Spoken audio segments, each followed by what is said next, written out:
I don't really know why all these interviewers keep asking Juicy J same question every time, every day. And he has still maintained his word and he has said to them that he's not gonna leave Yvonne for any person. Check this video out. Are you ready for the good and the bad? Because it would collapse. I am ready for it because, listen, I'm a human being, right?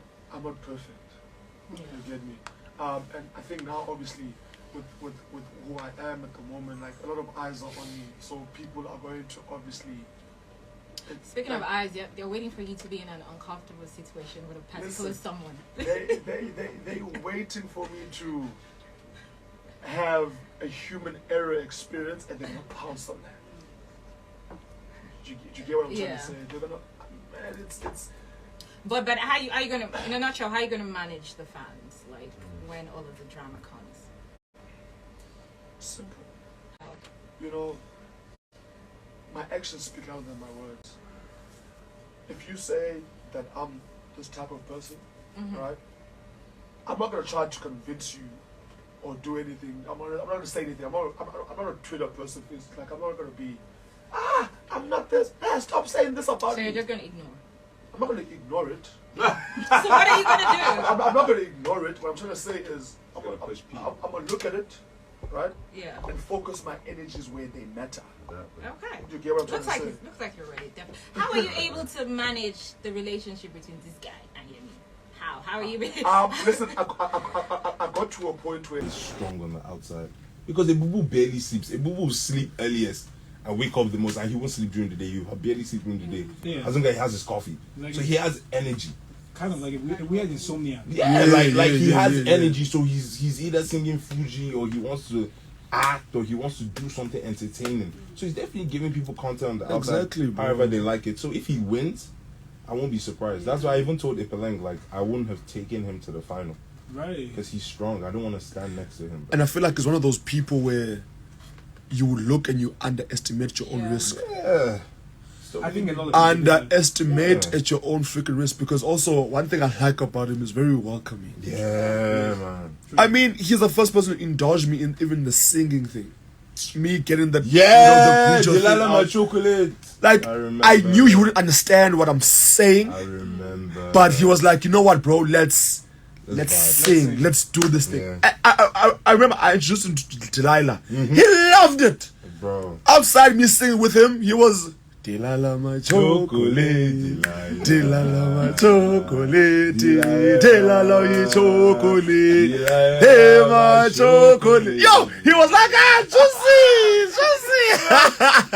Man. Yo, so what's your biggest takeaway from the house? Now let me start with you.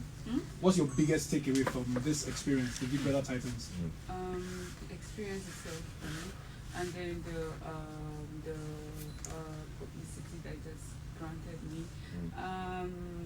Also my friends, the friends that I made in the house.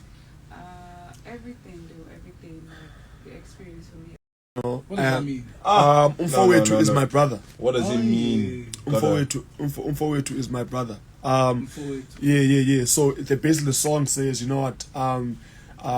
Please call my brother and sister. I want them. Bring them forward. You know what I mean? And the thing is, when I first taught everyone the song in the house, right? Despite our differences, where we came from or whatever. Yeah. Because I mean, also in the house at the time, you had people that didn't like each other. Oh yeah. You get me? Yeah. In that moment, nothing mattered. Exactly. We came and sung together. It was crazy. I mean, even the actions, you know, it was just so in sync. I was literally like, I was almost in tears, because I was like, you know what, you guys understand what we're doing right now, right.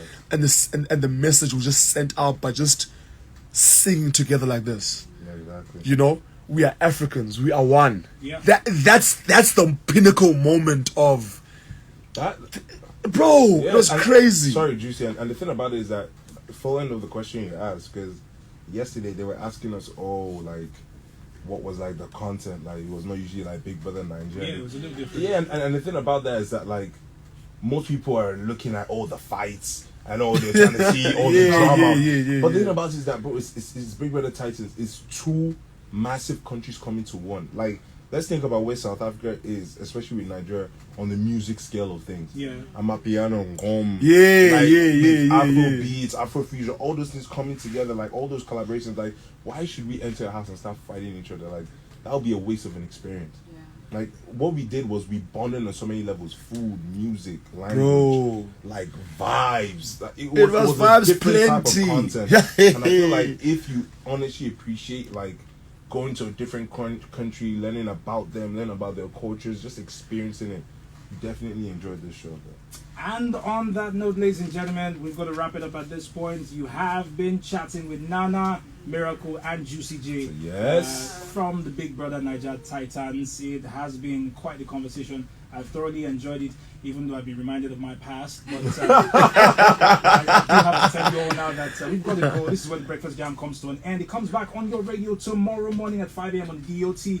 Of course, at 10:30 this morning, you'll be the Premier League Zone. And at 11 a.m., the Tea Break proper with Nemma, Thelma Elems, and Okiki Akindele will be taking over for the rest of your morning. We ask you, as always, remember, in this country, in this continent, we are one people. Don't touch it out. Follow us on IFM923 on Twitter, and on Instagram you can find us at IFM923 Lagos. You can find me by searching Stephen STEAVIHN on Instagram and Twitter. Until you hear my voice again, take it easy.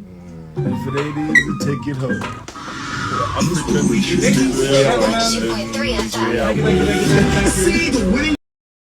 The experience for me, everything. So that's my own biggest takeaway. Right.